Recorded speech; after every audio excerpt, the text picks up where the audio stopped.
बिस्मिल्लाहिर्रहमानिर्रहीम। उम्मीद ज़िंदगी है। Victor Frankel.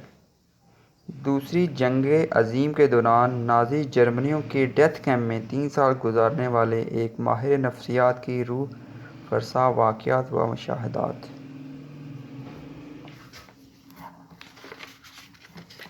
बुक की कीमत 300। बुक की फ़हरिस्त।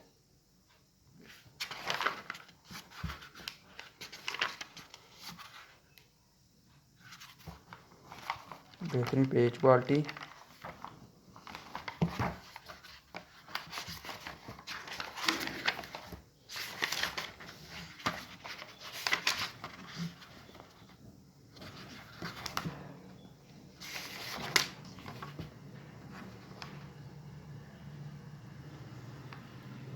बुक के पेजेस ऑलमोस्ट 96 हैं। Hard binding.